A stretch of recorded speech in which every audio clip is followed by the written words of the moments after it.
കരിക്കകം ചാമുണ്ഡി ദേവീക്ഷേത്ര നടയിൽ പതിനായിരങ്ങളുടെ പൊങ്കാലക്കലങ്ങൾക്കുള്ളിൽ പൊങ്കാല പാകപ്പെട്ട് തുടങ്ങുകയാണ്.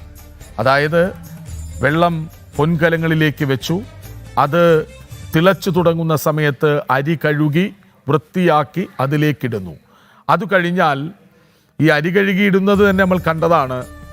അരി കഴുകിയെടുത്ത് കൈകളിൽ അരി വാരിയെടുത്ത് അതിങ്ങനെ ഒന്നൊഴിഞ്ഞ് 1, 2, 3 വട്ടം ഒഴിഞ്ഞ് ആ പൊൻകലങ്ങളിലേക്ക് തർപ്പിക്കുകയാണ്.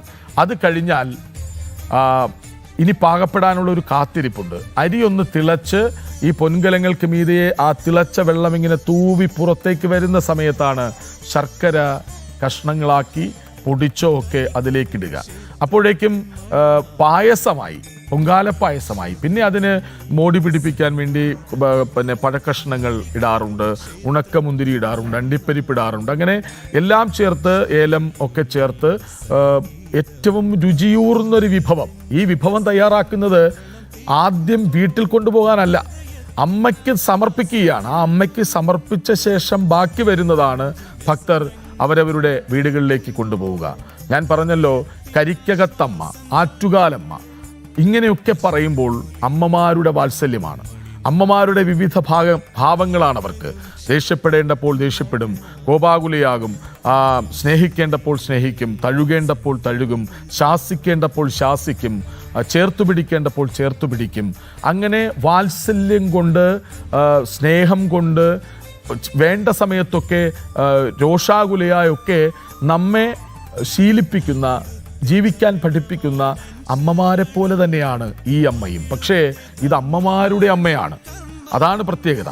അമ്മമാരുടെ അമ്മയാണെന്ന് മാത്രമല്ല, അമ്മമാർ മക്കളെ കാണും പോലെ വാത്സല്യത്തോടെ കാണുന്നു എന്ന പ്രത്യേകതയും ഉണ്ടല്ലോ. അപ്പോൾ ക്ഷിപ്രപ്രസാദിനിയാണ് കരിക്കകത്തമ്മ, സർവ്വലോക രക്ഷകയാണ് കരിക്കകത്തമ്മ, ശത്രു സംഹാരിണിയാണ് കരിക്കകത്തമ്മ, അഭീഷ്ട വരദായിനിയാണ് കരിക്കകത്തമ്മ, വിളിച്ചാൽ വിളിപ്പുറത്തെത്തുന്ന അമ്മയാണ് കരിക്കകത്തമ്മ, ഐശ്വര്യപ്രദായിനിയാണ് കരിക്കകത്തമ്മ. മാത്രമല്ല, കരിക്കകം ക്ഷേത്രം എന്നാൽ സത്യത്തിന് സാക്ഷിയായ ക്ഷേത്രം എന്നാണ്. നമ്മുടെ തിരുവിതാംകൂർ രാജകൊട്ടാരത്തിലൊക്കെ എന്തെങ്കിലും കളവ് പോയാൽ, മോഷ്ടിക്കപ്പെട്ടാൽ അത് കണ്ടുപിടിക്കാനാകാത്ത സമയമുണ്ടായെന്ന് വരാം. അങ്ങനെ കണ്ടുപിടിക്കാനാവാതെ ആരെയെങ്കിലും സംശയിക്കപ്പെട്ടാൽ ആ ആളെ കൂട്ടി രാജകുടുംബാംഗം ഇവിടേക്ക് വരും, കരിക്കകത്ത് ക്ഷേത്രത്തിലേക്ക് വരും. ആ കരിക്കകത്ത് ക്ഷേത്രത്തിലേക്ക് വന്ന ശേഷം അയാളോട് ചാമുണ്ഡി ദേവി ക്ഷേത്ര നടയിൽ ആണയിടിക്കും. അതായത്, നിങ്ങൾ ഈ കുറ്റകൃത്യം ചെയ്തിട്ടുണ്ടോ എന്ന ചോദ്യത്തിന് ചെയ്തിട്ടുണ്ടെങ്കിൽ ചെയ്തിട്ടുണ്ട് എന്ന് തന്നെ പറയേണ്ടി വരും, തെളിവുകൾ കാണിച്ചു കൊടുക്കേണ്ടി വരും. അങ്ങനെ മോഷണം നടക്കുന്ന സമയങ്ങളിലൊക്കെയും ചാമുണ്ഡേശ്വരി ദേവി ക്ഷേത്ര നടയിൽ കരിക്കകത്തെത്തിയാണ് സത്യങ്ങൾ തെളിയിച്ചിരുന്നത്. ഒരുപക്ഷെ ചെയ്തിട്ടും ആ കുറ്റം സമ്മതിക്കാത്തവരുണ്ടെങ്കിൽ അവർ കരിക്കകം ദേശം വിട്ട് പുറത്തു പോകാൻ പറ്റില്ല എന്നാണ്. കരിക്കകം ദേശം വിട്ട് പുറത്തു പോകും മുൻപേ ശിക്ഷ കിട്ടും എന്നാണ്. അങ്ങനെ വിളിച്ചാൽ വിളിപ്പുറത്തെത്തുന്ന സത്യത്തിന് സാക്ഷിയായ ഒരു ക്ഷേത്രമാണ് കരിക്കകം ചാമുണ്ഡേശ്വരി ദേവി ക്ഷേത്രം. അതാണ് ഞാൻ നേരത്തെ ആവർത്തിച്ച് പറഞ്ഞത്. അനുഭവങ്ങളാണ് ഈ ക്ഷേത്രത്തെ ഇത്രമേൽ ഭക്തരെ കൊണ്ട് പ്രവാഹമാക്കുന്നത്. ഓരോ കടൽ തിരമാലകളും വന്ന് തീരത്തെ തൊട്ട് മടങ്ങിപ്പോകും പോലെ ഇങ്ങനെ ഓരോ ഭക്തജനങ്ങളും അവിടേക്ക് വന്ന് പ്രാർത്ഥിച്ച്, ആഗ്രഹത്തിനായി പ്രാർത്ഥിച്ച് മോക്ഷം നേടി തിരിച്ചു പോകുന്നതാണ്. അതായത് കടലും തിരമാലയും വന്നു പോകുന്നത് പോലെ ഒരു കടൽ പോലെ ഇങ്ങനെ ജനപ്രവാഹമാണ്, ഭക്തജനപ്രവാഹമാണ് അവിടേക്ക് ഒഴുകിയെത്തുന്നത്. പണ്ടാരടുപ്പിൽ അങ്ങനെ പാകപ്പെട്ടു വരുന്നുണ്ട്. അവിടേക്ക് കൊതുമ്പും ചൂട്ടുമൊക്കെ വേണ്ട സമയത്ത് വയ്ക്കുന്നുണ്ട്. അഗ്നി എങ്ങനെ ആളിപ്പടരുന്നുണ്ട്. മറ്റു പൊങ്കാലക്കലങ്ങളിലും അതങ്ങനെ തന്നെയാണ്. അപ്പോൾ എല്ലാ അർത്ഥത്തിലും സമർപ്പണത്തിൻ്റെ, ആത്മസമർപ്പണത്തിൻ്റെ നിർവൃതിയിലാണ് ഈ ഭക്തജനങ്ങൾ എന്ന കാര്യത്തിൽ ആർക്കാണ് സമയം?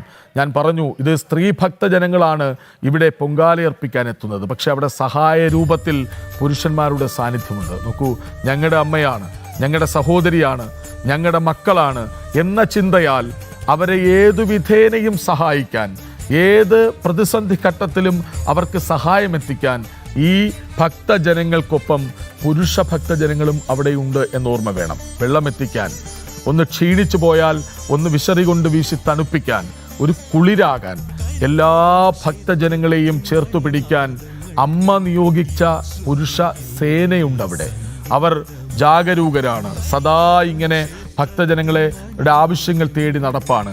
നിങ്ങൾക്ക് എന്താണ് വേണ്ടത്? ഫലവർഗ്ഗങ്ങൾ വേണോ? ഭക്ഷണം വേണോ? വെള്ളം വേണോ? അത് തണുത്തത് വേണോ? തണുക്കാത്തത് വേണോ? എല്ലാത്തിനും പരിഹാരമുണ്ട്. അതാണ് ഒരു സമൂഹത്തിൻ്റെ പരിച്ഛേദമായി മാറുന്നത്. നോക്കൂ, കേവലം ഒരു മുക്കല്ലടുപ്പ്, അതിൽ ഒരു പൊൻകലം, അതിനുള്ളിൽ പൊങ്കാല പായസം, അതിനൊക്കെ അപ്പുറത്തേക്ക് ഈ കൂടിച്ചേരൽ, ഈ കൂട്ടായ്മ, ഈ ഒത്തൊരുമിക്കൽ നൽകുന്ന സന്ദേശം എത്രയോ വലുതാണെന്ന് ഓർക്കണം. നമ്മളെല്ലാവരും ഒന്നാണ്. ഏതെങ്കിലും ഒരു പ്രതീകത്തിന് കീഴിൽ വിശ്വസിക്കേണ്ട, ആ പ്രതീകത്തിന് കീഴിൽ അണിനിരക്കേണ്ട, അനുസരിക്കേണ്ട, ദൈവം പറഞ്ഞു വെച്ചത് പിന്തുടരേണ്ട ഒരു കാലത്തിൻ്റെ വക്താക്കളാണ് നമ്മൾ എന്ന് ഓരോ നിമിഷവും ബോധ്യപ്പെടുത്തുന്ന, തിരിച്ചറിവുണ്ടാക്കുന്ന ഒരു രംഗമാണ് നമ്മളിങ്ങനെ ഈ വൈറ്റ് ഫ്രെയിമിൽ കാണുന്നത്. നോക്കൂ, എത്ര പേരാണ്, അങ്ങേയറ്റത്ത് കണ്ണെത്താത്ത ദൂരം വരെ ഭക്തജനങ്ങളാണ്. അവിടെ എല്ലാവരും ചെയ്യുന്നത് ഒരേ കർമ്മമാണ്, ഒരേ കാര്യമാണ്. പക്ഷേ ഓരോരുത്തർക്കും അവരുടേതായ ആഗ്രഹങ്ങളുണ്ട്, പ്രാർത്ഥനകളുണ്ട്. അതിൻ്റെ സഫലീകരണം തേടി വരലാണ്. ഈ ഇത്രയും ഭക്തരുടെയും പ്രാർത്ഥന കേട്ടൊരമ്മ അനുഗ്രഹിക്കുന്ന നിമിഷമാണ്. അപ്പോൾ എല്ലാ അർത്ഥത്തിലും ഇതൊരു പ്രതീകമാണ്. ഈ കാഴ്ച ഒരു വലിയ സന്ദേശമാണ്, ഒരു വലിയ സൂചനയാണ്. അതാണ് കരിക്കകം ചാമുണ്ഡി ക്ഷേത്രനടയിൽ നമ്മൾ കാണുന്നത്. ഏതായാലും അരി ഇങ്ങനെ തിളച്ച് തൂവി തുടങ്ങുന്നുണ്ട്. അത് കഴിഞ്ഞാൽ ഞാൻ നേരത്തെ സൂചിപ്പിച്ചതുപോലെ ശർക്കരയിട്ടൊന്ന് ഇളക്കി പരുവപ്പെടുത്തി എടുക്കും. അത് കഴിഞ്ഞാൽ പാകപ്പെട്ടുവെന്ന് തോന്നാറാകുന്ന സമയത്ത് അവിടേക്ക് പഴത്തുണ്ടുകൾ, പഴക്കഷ്ണങ്ങളും ഉണക്കമുന്തിരിയും അണ്ടിപ്പരിപ്പും ഏലവും ഒക്കെ ഇട്ട് അതിനെ കൂടുതൽ രുചികരമാക്കുന്ന എന്ന് പറഞ്ഞാൽ അത് പാകം ചെയ്ത് ഭക്ഷിക്കുന്നതിന് വേണ്ടി മാത്രമല്ല ആ രുചി, അമ്മയെ എല്ലാ അർത്ഥത്തിലും സന്തോഷിപ്പിക്കുക, സംതൃപ്തിപ്പെടുത്തുക, സംപ്രീതയാക്കുക എന്ന ഒറ്റ ലക്ഷ്യമാണ്. നോക്കൂ, അവിടെ ഇങ്ങനെ അരി തിളച്ച വെള്ളം പുറത്തേക്ക് തൂവി തുടങ്ങുന്ന നിമിഷത്തിലേക്ക് പോവുകയാണ്. അതായത് പൊങ്കാല തർപ്പണം അതിൻ്റെ ഏറ്റവും പ്രധാനപ്പെട്ട ഘട്ടത്തിൽ എത്തി നിൽക്കുന്നു എന്ന് വേണം മനസ്സിലാക്കാൻ. ഏതായാലും അപൂർവങ്ങളിൽ അപൂർവമായ ഒരു ദേവി തന്നെ 3 രൂപങ്ങളിൽ കുടികൊള്ളുന്ന കരിക്കകം ചാമുണ്ടേശ്വരി ദേവി ക്ഷേത്ര സന്നിധിയിൽ പൊങ്കാലക്കലങ്ങൾ തിളച്ചു തൂവാനൊരുങ്ങുന്നു. നമ്മൾ തൽക്കാലം വിടവാങ്ങുന്നു.